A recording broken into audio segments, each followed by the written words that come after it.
Hey everybody, welcome to Hear Us Out. I am Patrick. And I'm Paul. How's it going? Not too bad, my friend. For anybody who's joining us, we're all of 60 seconds late, and that was really just to build the suspense and also just technical stuff. But we are here to entertain you tonight in a different way.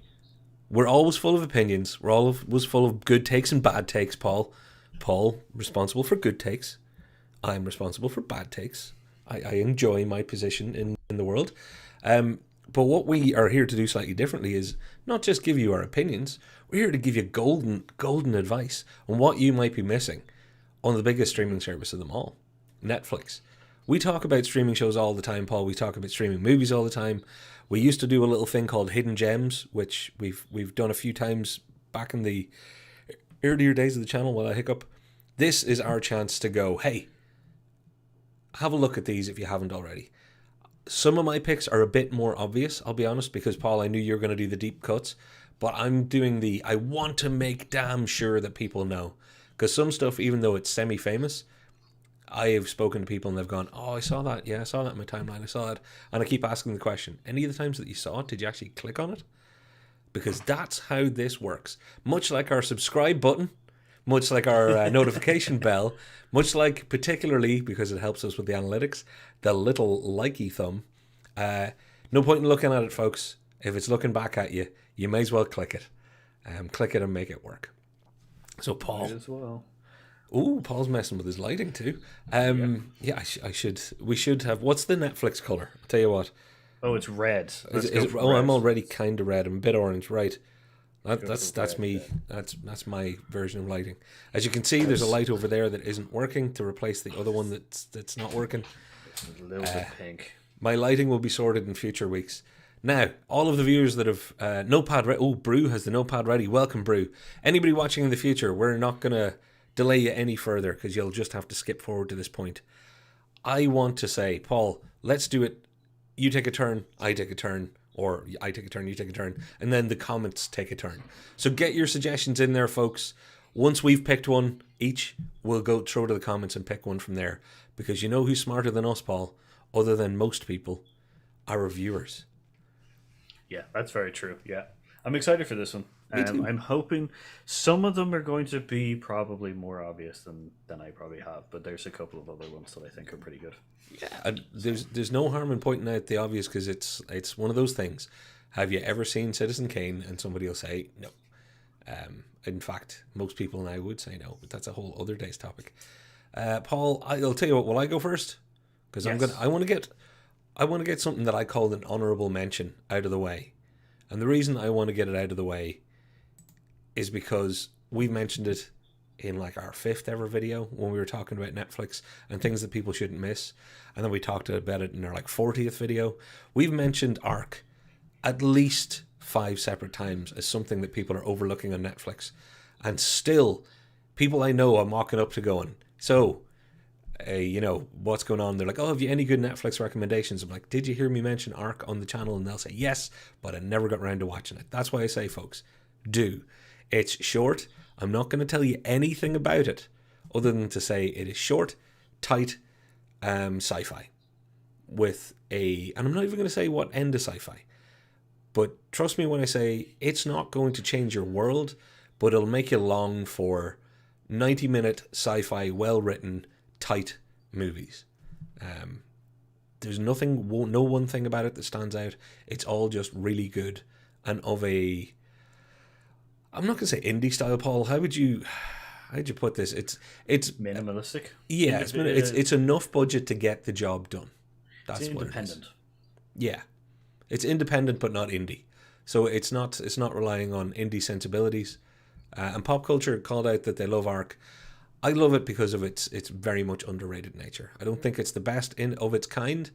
I just think it's something that there's so few of its kind, and I hope people watch it because the more people that do, the more little movies like that we'll get. Yeah, it's a clever little movie that doesn't get the love that it needs to. So it's an underrated and good gem to have. So that is why I just had to call it out first. So Paul, give me your first choice and I will arrange an image. Yeah, because of technical default difficulties, I don't have the image. So, Arcane, which has just recently come out. It came out last week. Which is the reason I'm bringing it up. Is so it's set within the League of Legends game lore universe. And the reason I'm bringing it up is because I want people to go watch it because it's really good, and also because I want people not to be scared in the sense that it's based on a game lore. You don't need to know anything about it. You don't need to be a league player. You don't need to know anything about the lore. It's just a good story, kind of thing. Sorry, So I forgot to close down Arc. There you go. So it's a story about sisters and some tragic events in which happened to them and the aftermath of that. So that's kind of it. But yeah, the only reason I'm bringing it up is because I know it's probably on everybody's radar, or at least it's on somewhat good or somewhat your radar. But essentially, it's just don't watch it. Don't be afraid because it's based on a game. That's practically it. I've already watched the first 3 episodes. The next 3 episodes are coming out on Saturday. So they're doing 3 episode releases kind of thing. Paul, I think it's always worth, no matter how much something might be known, it's worth mentioning it because there's a perfect example of I'd heard of it, but it hadn't landed fully on my radar. Everybody knows this. Paul, you're above me right now, which is why I'm pointing. Up there is anime and animation. Down here is broken lights and automobiles. So it's a lot more than that. Well, and some other things, but it's one of those things that it would have bounced right through my radar, if you know what I mean, because it's getting. I've heard it mentioned, but until you just described it, hadn't a clue what it was about. Just knew that it was game related anime, so wasn't in my wheelhouse to ever bother watching. But when you do YouTube with somebody, you get good recommendations yourself. So I am a listener to you right now. Yeah, like it's a good it doesn't have anything to do with the game at all. It's just a good storyline about one of the places in it. You don't need to, there's Easter eggs for people like me, but everything else is fine. Yeah. Yeah, you might need to pull that mic. Your audio just went a wee bit soft on me. So if I was to try and follow that up, and it's not going to be easy, folks. I'm gonna alternate, but we have got to go to the comments. But when I come back, I'm gonna go TV. So I'm gonna try and go film, TV, that kind of stuff. Or when I say TV, I mean series. I'll do a similar thing. I call it TV still. That's old man terminology. It's never gonna leave me. Netflix suggestion from Pop Culture. Watched Midnight Mass. There you go. That was one, Paul, you called out on our Halloween show. Amazing show. Thank you for the recommendation. There you go. Pop Culture watched Midnight Mass in the end. Looks like a similar thumb up. So good call. So there's a recommendation, and I think it's worth, particularly something like that was popular or was getting a bit of push from Netflix around Halloween. The minute a season like Halloween ends, those shows stop getting talked about. So they can completely fall off the radar. Which is why some of the obvious stuff, you're like, oh yeah, that was big a few months ago. Never got around to watching it. And then nobody mentions it again for a whole other year. Actually, one of my recommendations is actually based on that. There you go. Kind of thing. So it may have gone under the radar because of Midnight Mass, actually. Its popularity. So there you go. Very good. Well, I'm gonna continue with the obviouses again because we're kind of talking about it. I'm going for The Harder They Fall. But I'm specifically doing it today because I knew we were doing this episode today on the eve of the SEO-friendly, previously mentioned Red Notice with Dwayne "The Rock" Johnson. Don't forget, you can put this in the tags now. With Gal Gadot, I should really pronounce her name properly, and Ryan Reynolds, who isn't at all famous or good for your SEO. That's coming out tomorrow. Everybody's going to be watching it. A week ago, The Harder They Fall premiered on Netflix here. I think that was global premiere date. I'm pretty sure. I think so. It's going to be swamped. It's going to get overlooked. It's not getting enough hype as far as I'm concerned. It didn't get enough, particularly in Europe, advertising support. Actually, Pop Culture, I know you're in the US. If you can give us a sense of whether or not this even got a push over there on main page or in any advertising. It is, put simply, not like any Western you've seen before, but not in a wacky, zany kind of way. It's just got an edge, an air of it's doing it its own way. Now, a lot of people refer to this as, oh, this is the Western, based on black people in the Old West. It's not just that. Yes, the characters are all people who existed. They didn't all exist at the same time in this story, and that's made relatively clear. But what it really is a good Western. It's a good Western with brilliant acting. I absolutely loved how the soundtrack and the use of music in it was woven into the story and woven into the story beats perfectly. You could tell the director had a part in the writing and also had a part in the music production, because it's one of those rare times where everything is just it's sewed together. It's knit one purl one. It's perfectly crocheted. I really enjoyed it. There is not a bad performance in the whole damn thing, really, which you can't say for many movies. Idris Elba's in it, but he's just Idris Elba, so I'm not going to pick on him for doing what he was hired to do. But I think the whole cast were exceptional. I like that. I like the fact that you're like, it is hard to find a movie that essentially has, within the acting part, no kind of like quips really, and like Idris Elba, I really enjoy him. So like, who doesn't? I can't, like, even when you're just like Idris Elba kind of plays himself, I'm just like, man, I'm already there. Funny enough, that's been on my radar for a while. Have not jumped into it yet. I'll probably do it this weekend now because of your recommendation. So, yeah, because there's a whole. It seems like Netflix has gone mad for westerns as well. So yeah, I'm happy with this kind of.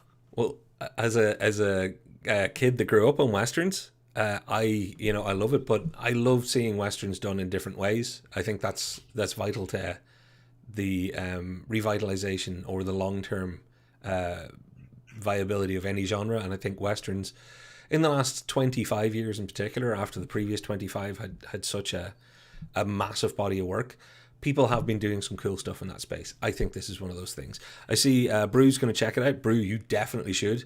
Brew, our resident musical expert, for anybody who hasn't worked it out. Pop Culture says, I enjoyed The Harder They Fall. The acting is what saved it.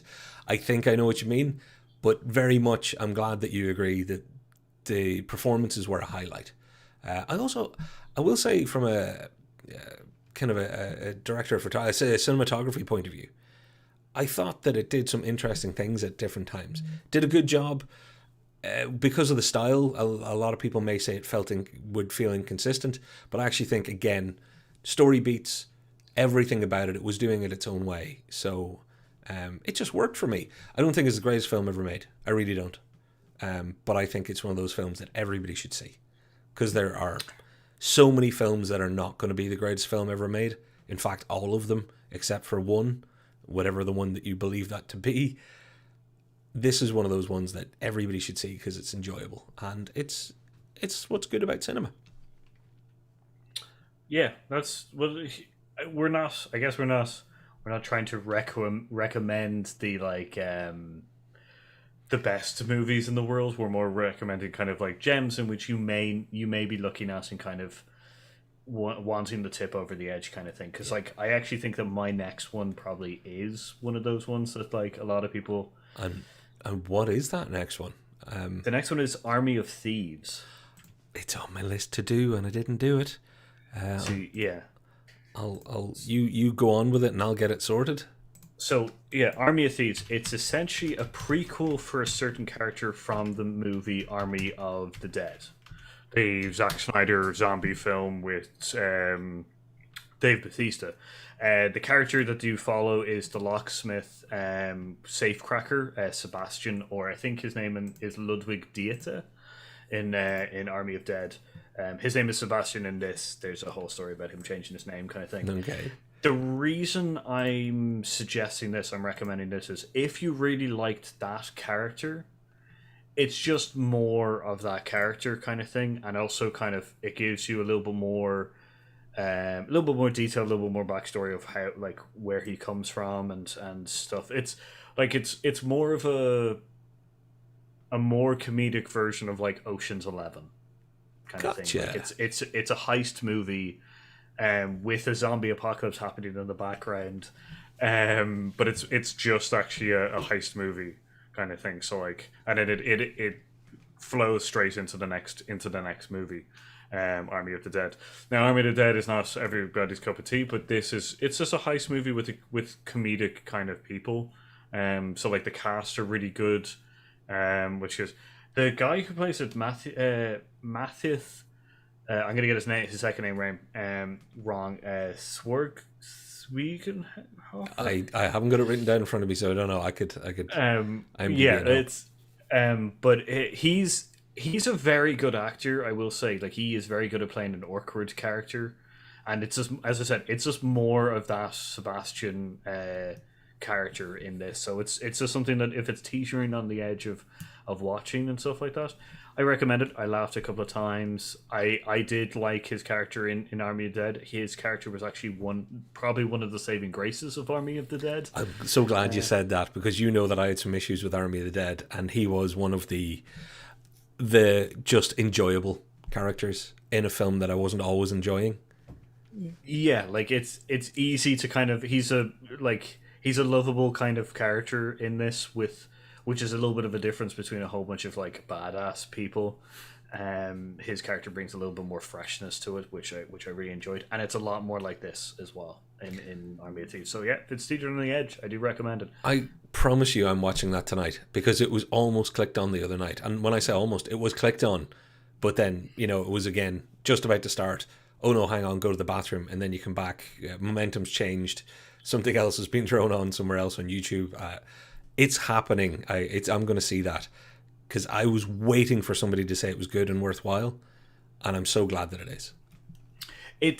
Once again, it's not the best film in the world, but as I said, if you really like that character, it's a lot more. You also learn a little bit more about, or you'll learn a little bit of Wagner's operas, which is really cool. Well, I guess that's really cool for me. It's all legends and everything like that. So nice.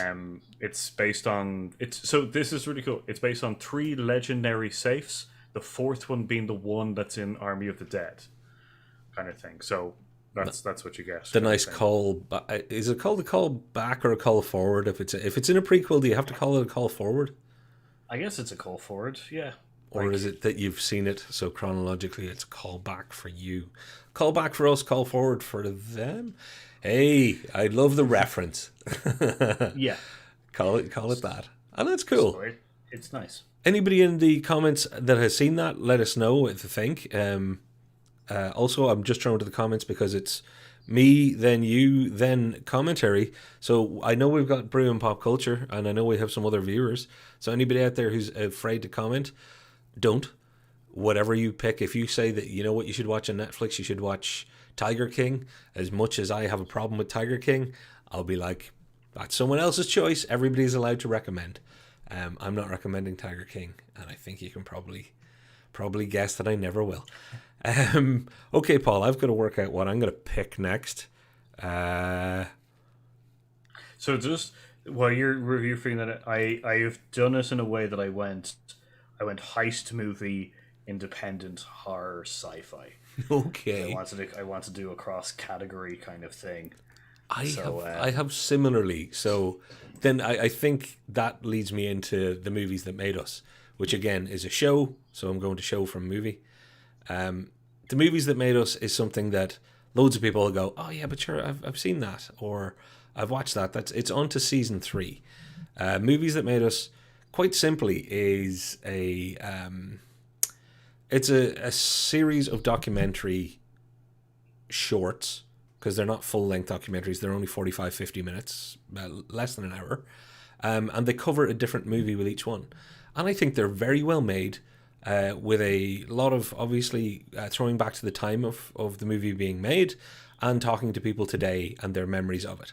And they don't do it in, and I'm not going to say, because I love documentary, but it's not boring documentary.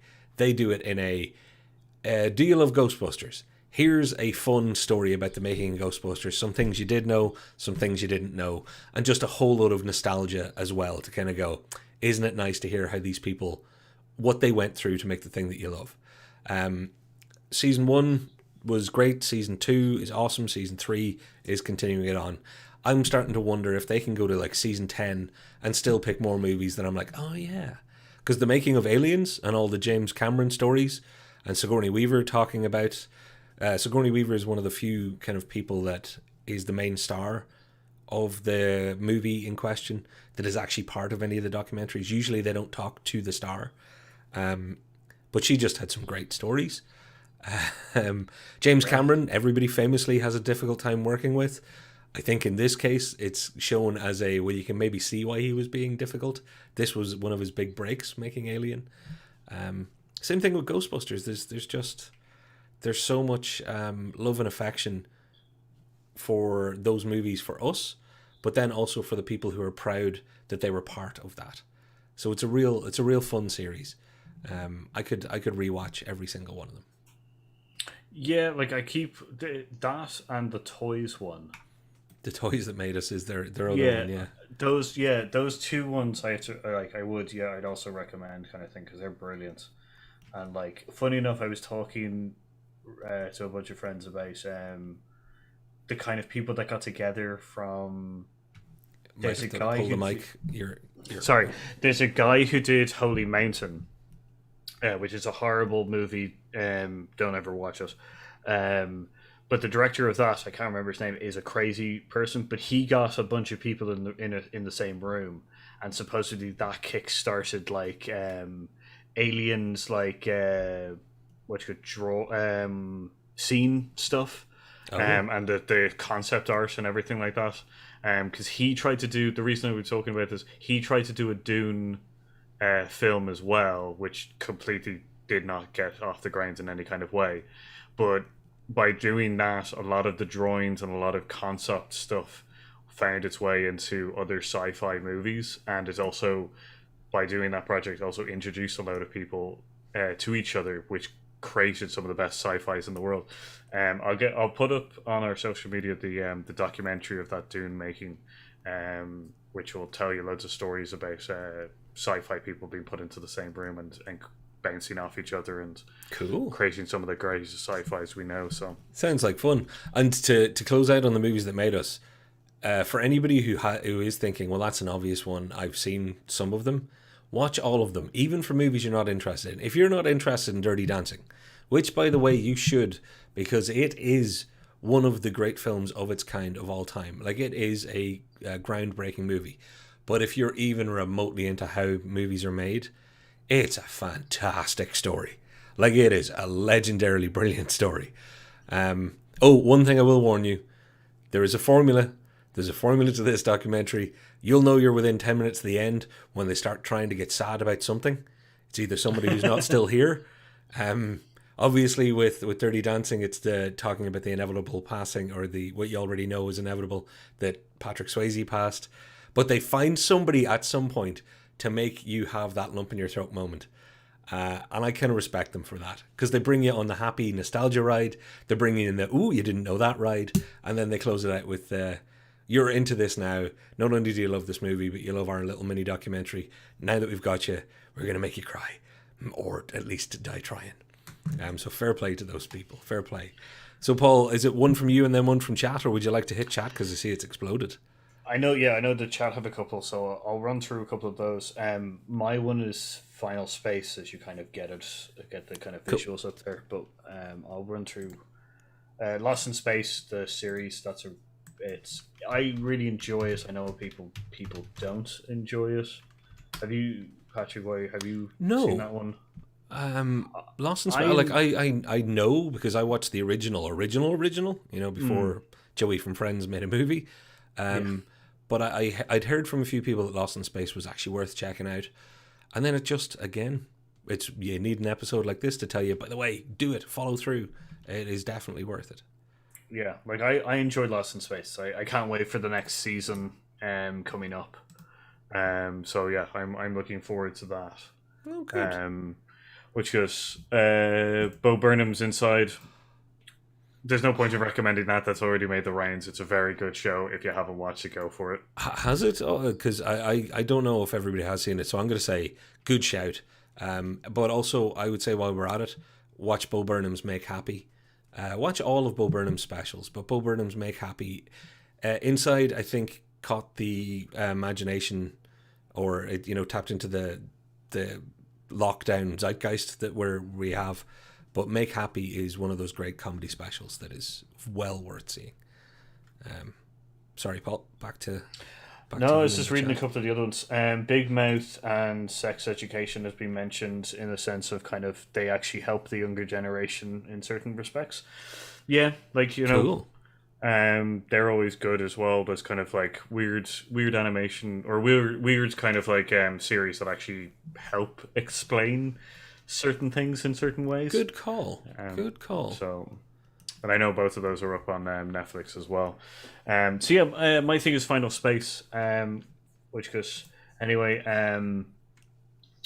It's essentially it's a sci-fi series. I think it's on its second or third season. Like I ended up watching the first season in one night. This is now I've pulled up the right image because remember I've never seen this. So Yes, okay, yeah, this thank is God. it's an animation. It's like the best way to describe it is that it's Rick and Morty adjacent in Okay. the sense of it's if you're getting sick and tired of Rick and Morty but wants a little bit more kind of like wacky kind of sci-fi animated things. Like it's not as dark, or it does get dark, but it's not as kind of like I guess adult. Like you can definitely watch this with not tiny children, but Younger. yeah, Okay. kind of thing. But like it's yeah, I've as I said, the first season I watched all the way through pretty much in a night. The second season I was dying for, and the third season's now out and stuff. And it's just an amazing series that I don't think gets enough love. The soundtrack in this is also amazing. A lot of the songs on it are actually now in my like morning playlists and other playlists and stuff like that because they are really good. Wow. And the characters are just funny. Like it just, as I said, I feel like it doesn't get enough love. So You can hear me just writing Final Space soundtrack. um, I know it's terrible. I'm supposed to be concentrating on what we're doing, but I'm like, ooh, remember that in case I don't, catch it when I do the watch through. That's cool. I'm seeing a lot of love for it in the comments as well. So it's kind of good. And oh, thank you for the the hair. Yeah, I got rid of my long hippie hair and then went to whatever this is. I'm just, what did we not catch there? This Is Pop is a good music documentary series. I think I've watched some of that, but I've got to go back and make sure that it's the right one. But Final Space, Paul, when you're saying it's Rick and Morty adjacent, it's obviously Rick and Morty adjacent in the same way that American Dad is to Family Guy. Different set of characters, different set of everything. yeah, yeah, yeah, like it's not. The best way to describe it is it's a more adult cartoon kind of series. It has a lot more adult jokes in it than a regular animated. Like it's targeted for young to older audiences. Yeah. So it's not just targeted towards children or anything like that. So that's why I say that it's Ricky Morty adjacent, because I think it was one of those ones that came out when like it came out in like Rick and Morty's second or third season when they were just like, people seem to be enjoying this kind of thing. Yeah. Let's jump on the bandwagon. Strike now. We'll get made actually funding. Yeah, we'll get funded. Yeah, and it's made very well. So. That's cool. Well, actually, just one for our US viewers. Thank you, Pop Culture. Final Space is actually on HBO Max in the States. So there you go. Good to know. Paul, I'm going to pull that down, and I'm going to go through a few more comments real quick because I see Stranger Things season 4 when. That question can be answered by saying Q1 next year in business speak, but I think it's March next year, I think is their planned release date. So start of early spring, I guess is the way they'd put it. Kitty Cat says watch 8th Grade, which we've talked about on the channel before, how it was a life-changing movie for me. I was so happy that Bo Burnham had been able to transition all his skills and create what I thought was a fantastic movie. Wrote and directed it, Oscar nominated, incredibly different from what you expect from. Yes, 8th Grade I cannot recommend enough. I'm not sure what service that's on right now, so I wouldn't have picked it as part of Netflix because I'm not sure if it is, but still a good recommendation nonetheless. Wherever you find it, you should consume it. And we have Final Space as an Adult Swim show from the US. That would make sense. Yeah, it's on HBO Max because of that. Yeah. Which, yeah, I guess it's like we'll try to make things as neutral as possible, but there's going to be something. Yeah. Distribution rights are just going to be different. Netflix, you know what? There's an ocean between us, folks. There's an ocean between us, and there's absolutely an ocean between what's on any given streaming service at any stage. You can tell this by other YouTubers who would have an ad right now, which is why you should use NordVPN, so that if you or similar. Sorry, Nord aren't paying us. You should use Hear Us Out VPN. So if you want to watch Netflix shows from another country, you can too. Okay, Paul, where were we insofar as me? Yeah. So okay. It's your turn now. Do you know what? I will go for Inside Job. I wish I hadn't actually. I should have gone for something else that would have been a nicer segue.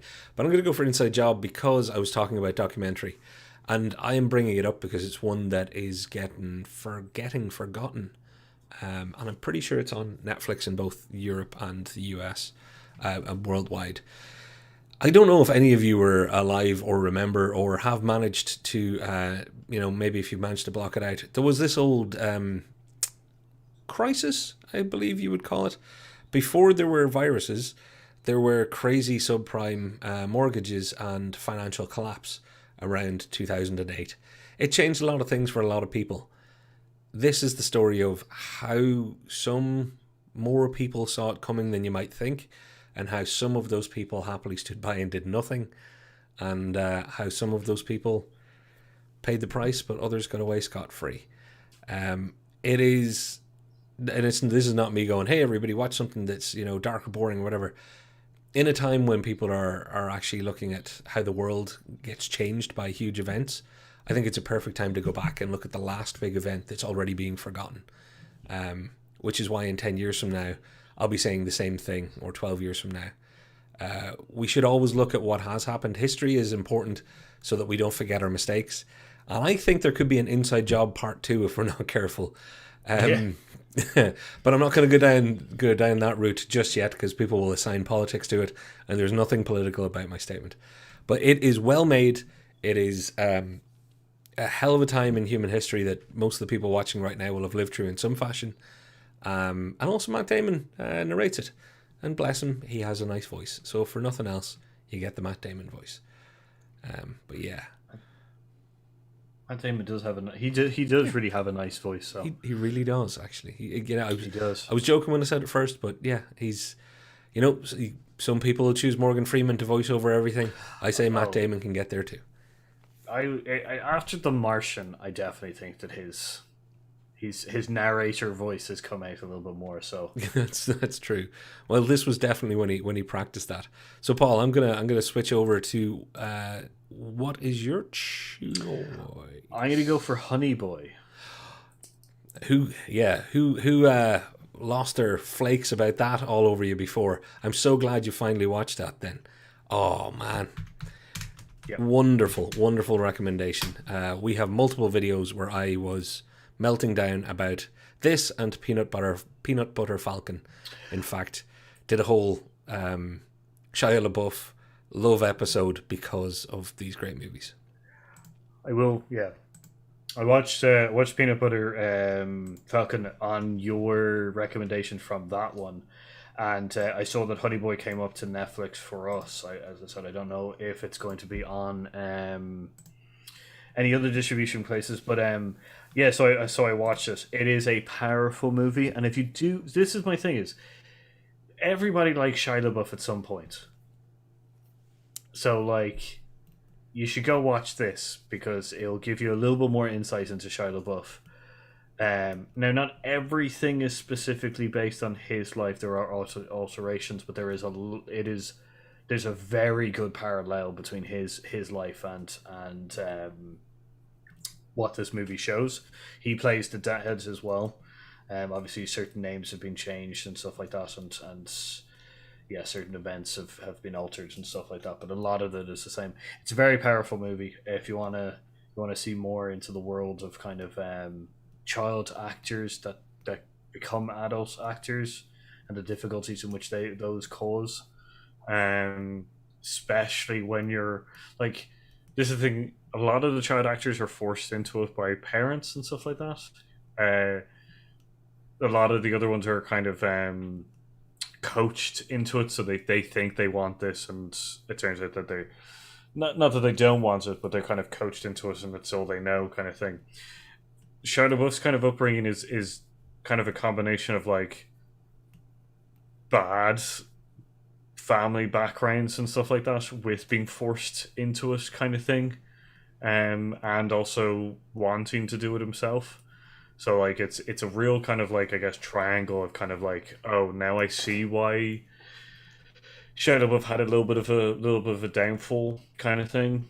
But yeah, it just endears you to like Shia LaBeouf and characters like him, in the future. So, and it's artfully made. I think his performance yeah, as his own, it's semi autobiographical, or it's a bit more than semi autobiographical. Autobiographical. There you go. There's a word for you. I think the young actor that plays him, whose name has escaped me now, but he's great. And I think Shia LaBeouf, the weird thing is, because you're watching this and you know so much of it is semi-autobiographical, there's almost an instant redemption arc to it happening while you're watching it, because you know that he's made it to a point in his real life where he's able to make art like this. So even when you consider the real life downs, you're watching one of the real life ups. I don't know if I like. It's almost like watching somebody else's therapy, but going through your own at the same time. I really, really, really did enjoy it. I think it's a powerful film, and I'm so glad you picked it, Paul. I really, really am. Once again, if it pushes people over the edge to watch it, if it isn't on Netflix in your region and it is on another streaming service that you have, I'd recommend watching it. Yeah. Kind of thing. So, but that's my kind of next pick. That's my independent-esque one. Well, that'll lead nicely into my next choice, but I'm going to throw over the comments real quick just before I do. Inside Job is not in a streaming service, but I can buy or rent it. Okay, so sorry, Inside Job, I thought it was on Netflix. I tried to check these out. I thought it was Netflix US, but some of my checking out was just making sure that it wasn't on another service in the US. So that would explain that one isn't on any of them. Apologies. But do find it and do watch it.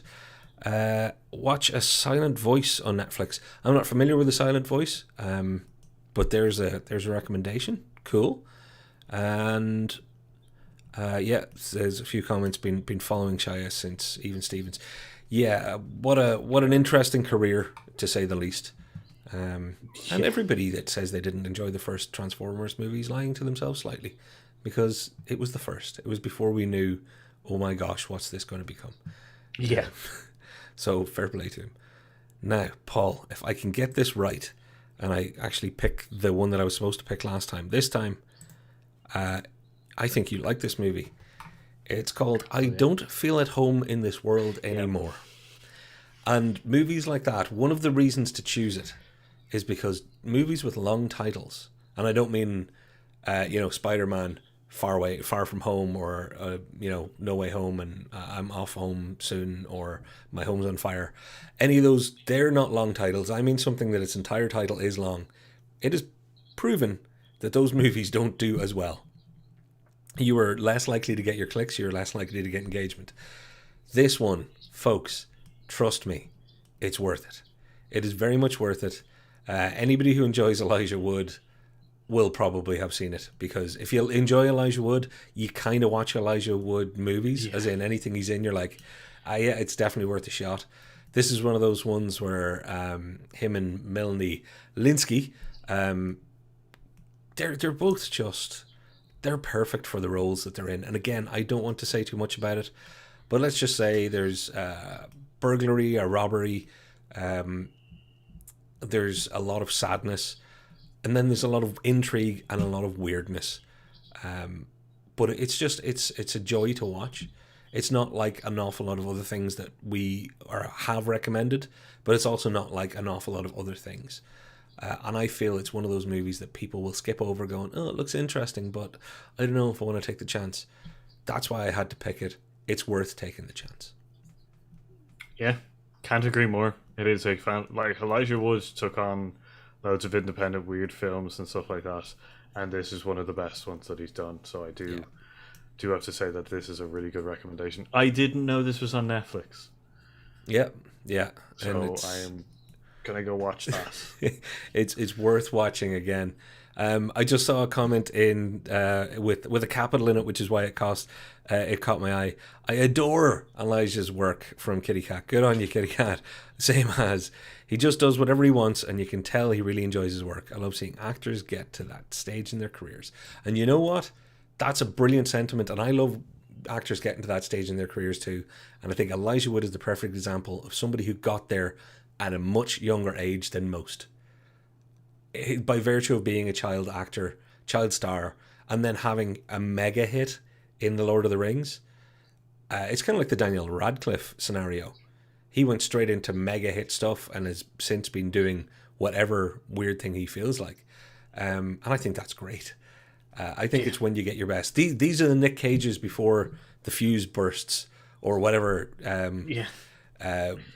part of the Nick Cage robot isn't working. Because let's face it, Nick Cage is working half the time. The other half of the time there's some sort of malfunction going on there. Watch everything Elijah Wood does. Even the stuff you hate, you'll be like, God, that was interesting and different. Yeah, I couldn't agree more with that recommendation. It's a really good one. Cool. Well, then I will actually, do you want to check out some comments? Give me a shout of what you're picking next, and then we'll it's Fear Street. Fear Street, okay. Yeah, it's actually the trilogy, because it's 3 movies. So, I've never seen any of the Transformers before Bumblebee. Oh wow. Well, MG, you are relatively younger than us, so. But it's all right to specifically say me. Yeah, I know. So, yeah. Go back and see the first Transformers film. That's an actual Transformers film. Bumblebee is terrible. I think that's fair enough to say. I haven't seen Bumblebee, and there's a reason for that. I'd like to point out that the John Cena and Haley Steinfeld are very good in it, but it's just not. It's essentially Transformers 1. Okay, it skews a lot younger, is what I was told, and maybe not to bother unless I was in the mood. But hey, someday I'll be in the mood and I'll watch it. So Paul, I've got Fear Street up. Unless there's any other comments you want to call out before I get to it. No, okay. Fear Street. It is one. It came out during the Halloween kind of period. Or just before it. It's a trilogy. Kind of horror films. It's not that scary, I'll be honest with you. But it's really well done, and how they flow into each other is really, really good. So it's got that going for us in the sense that their connections on the 3 of them are really good. They go through pretty much all the different versions of horror genre practically. So slasher, paranormal, slasher and paranormal kind of horror stuff, which is really fun, and the actors are all really, really good in it, and it's just cool. It's just a surprise that it came out of nowhere. I ended up watching pretty much all 3 films I would have watched them all together, but I watched them in 3 days, kind of thing, and just enjoyed all of it. It was just a very good trilogy of horror. So, and as I said, once again, it's on my horror or on my scare scales of scare. It was the scale of scare, which we've got to do a graphic for next year. It's probably about a 5. It's very middle ground kind of thing. So, but it's still very good. And it's gone under the radar because Midnight Mass probably took over from us and stuff like that. So. Yeah, timing is everything. You never know. You might be the first one to get in there, get a wee bit of steam, and then somebody else just whips all that hype away from you. Which is why perfect for this episode, folks. Because remember, what we were talking about is not the best things on Netflix ever. We're not talking about the best things ever. We're talking about the things that are likely getting overlooked that shouldn't. And Fear Street, I gotta say, hadn't heard of it before just now, Paul, but I'm loving the posters. It's giving me the vibe. It's giving me the feeling. I see that Brew says I watched the first Fear Street but gave up after that. So Brew's the other horror man in the group right now. If you say it's a 5 on the scale of scare, then it's safe for my consumption. It's safe for my consumption. So I'm willing to give that one a go. That's cool. If you're not a horror fan, like you can watch these films easily. Like cool. It's the level of like Stranger Things kind of scariness kind of thing, which is like gotcha. Practically non-existent. Very good. Well then, Paul, I'm going to go for my last one, which is the one that most people are going to be like, huh, why are you recommending that? But hear me out. Not just to sideways reference the channel here or anything, Paul. Like, subscribe, share, like, click, comment, spin around, clap your hands twice. I have one left, and that is, and it's not the Defenders. The images I've used is the Defenders. But what I'm talking about here is what we used to call the Marvel Netflix shows. Started off with Daredevil, then it was Jessica Jones, Luke Cage. I'm going to say Iron Fist, even though Iron Fist, by the way, is brilliant. It's like if you could make Iron Fist into a donut. Everything is brilliant around that one hole in the middle that just so happened to be Danny Rand, the actual title character himself, who was not acted well, maybe not written well, I don't know. Iron Fist has some of the best side characters and the best side character performances of any of those shows, by a long stretch. But watch Daredevil and watch Jessica Jones and Punisher first, maybe.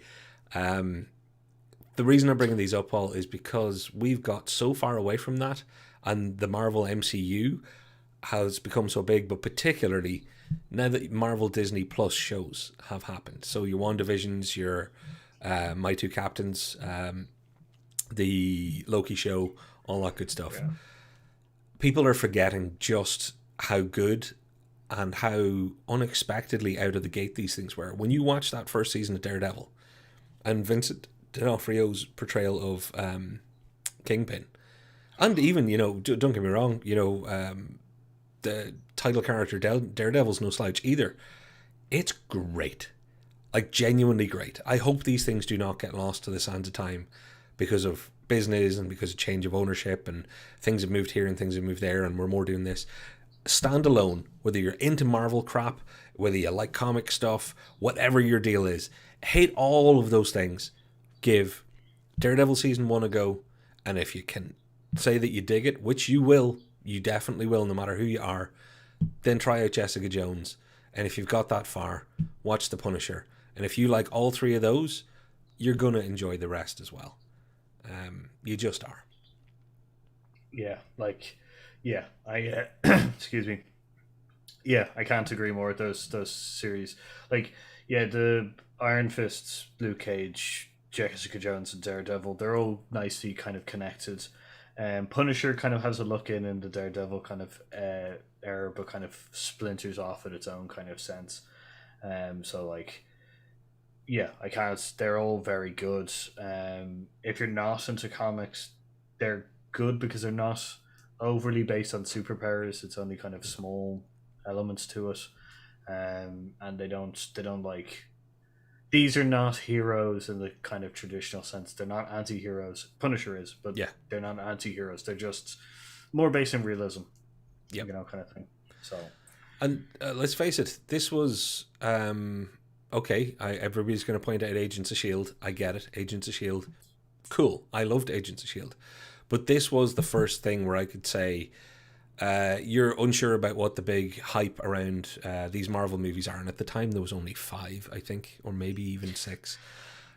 We'd had Iron Man 2. I don't think we'd even had Iron Man 3 when Daredevil came out. And if I had to explain to somebody, okay, this stuff is good. It's art. It's still great storytelling. I wouldn't point them to a movie as much as I would say, watch the first episode of Daredevil. Just do it, and including the intro, including the beautiful intros that they gave these shows. That's why I'm banging the drum right now, because the amount of people that missed them first time round and will never see them now because they think it's all part of this big MCU stuff. These are the street level heroes. This is not, at no point is Robert Downey Jr. going to show up. Spoiler alert. At no point do you have to have watched all these other movies. You can just watch one of these series. Start with Daredevil. See if you enjoy it. Essentially, it's, like Paul says, it's not hinging on the idea of superheroes or superpowers. It's criminals and heroes. But heroes that take a punch and feel it. Yeah. Like, I know that Pop Culture is going to point out as well that I know that Murdoch is going to be in, or Daredevil is going to more likely be in the new Spider-Man film, and it is their trial of kind of possibly bring them in, kind of thing, and yeah, that's interesting. I hope they do. I know that certain ones, like I know certain ones probably won't make it, and I'm more looking at the Punisher kind of being brought into the MCU fully, kind of thing. I know having Daredevil and having the person who plays him in the kind of Netflix versions, kind of suggests that they're going to try bring them in, but I don't think Punisher is going to be one of those kind of acceptable kind of ones that much. Yeah, it's going to have to be done delicately, but who knows? All I know is if now that enough time has passed legally, they can start making these shows again if they wanted with the exact same cast. Legally, they can go back to doing that, apparently. So as long as they use as much as they can, as well as they can, I'll be happy enough. I see somebody's already called out that they're street level heroes. Yep, I hope I said that at some point. You did. No, Patrick, we had 2 Avengers movie, 2 Captain Americas, 3 Iron Mans, 2 Thors. There you go, somebody who's, thank you very much, MG TV. So there was a whole load. So it was 2015. Gosh, my memory is has it happening slightly before that. But it's good to know, folks. And if Brew, I'm going to use you as my example. You said the first season of Daredevil was good. Brew, you can write a comment, yes or no, to this statement. You are one of the people that I would class as not massive into the whole comic book stuff, in the most perfectly legitimate and nice way. So there you go. There's somebody who isn't one of us, not trying to sell you in their thing. Brew watched it, checked it out, and enjoyed it. So I'll take that as an endorsement too. Paul, do you have one more? I actually have 3 more, but I'll do them quickly because I'll do them quickly because I know that we have time up, but they won't move. So my sci-fi one for movies is Circle, not the Tom Hanks one. It is a small independent film kind of thing. It's set in one room. It's very good. It's kind of a psychological kind of sci-fi kind of thing. It's essentially that a bunch of people wake up in a room and they need to vote on who they kill. Very nice. And it's essentially just it's like a social experiment kind of thing where like they have conversations about who should be killed and who shouldn't be and why they should be, and that kind of thing. So it's nice. It's a good one. My next one is Criminal UK, which is a TV series. Really enjoyed that series. It's very short. It's only about 6 or 7 episodes kind of thing, but they're very good. It's based on interviews with criminals, interview with people, I should say, interview with people where they kind of interrogate them and kind of get the stories and things right. It gives you an element of like the kind of like, I guess, detectives and kind of people in uniform going out and finding these people and stuff like that. This is more kind of like the clever psychological interrogators kind of thing, which are kind of like catching you out and bringing up information and checking your, I love a small set. I love a contained show. Yeah, I really enjoyed the criminal stuff. Interrogation room and the other side of the mirror. It's a lovely premise for how to tell your story. Like the Criminal UK one. There's Criminal France and there's Criminal Germany Spain, as well. I think as well. Yeah, like they kind of have them regional. So just because I'm assuming that the majority of our viewers are English speakers, which goes start with Criminal UK. I've watched the other ones as well. They are also on the same level. Slightly different, just because it's got different criminal systems, but they're still very good. And then my last one, my honorable mention is Spectral, which is a Netflix sci-fi show that came out, or sci-fi movie that came out a while ago. Very good. The cast is very good. It's like an action sci-fi kind of thing. It's just a fun little movie. It came out pretty much when at the start of kind of Netflix is starting to make their own stuff, I would say. So yeah, I recommend that.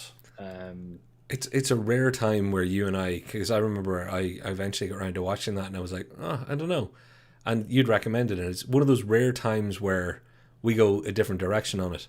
I don't think it was bad. I think it was good. I would still say it's definitely worth seeing, but it's one of those things. If you're lucky enough that if it does vibe with you, I think it's really good at what it does, very much so. So I would definitely say give that a go too. Even though in the past said it's not my thing, I think it's definitely worth finding out, because if it is, then you're gonna love it. Yeah, it's a nice slow little independent sci-fi. Yeah. Malcolm and so just in the comments, Malcolm and Maria. That's a very good movie. I enjoyed it. Once again, it's not kind of like the groundbreaking or anything like that, but it's nice. It's a good. I enjoyed it film, so it's a good gem to kind of talk about. So Yeah, I haven't got round to it yet. Looking forward to it. Also, again, small cast of a couple of people. It's going to be an interesting study in storytelling and acting. Intimate. There you go. That's the word. That's Which is what you should all get with the thumbs up like button. See, I'm just trying the YouTube stuff now. Check out Springsteen on Broadway and Steve Martin and Martin Short stage show. Both are great. I've been lucky enough to see the Steve Martin and Martin Short stage show in real life, and like I've said before, Martin Short is my spirit animal, I hope. So wonderful. Spectral was such a fun watch. There you go. Pop Culture is endorsing it too. So the better of the YouTubers agrees, which is now, because we're heading towards wrap up, is now when I do the plug.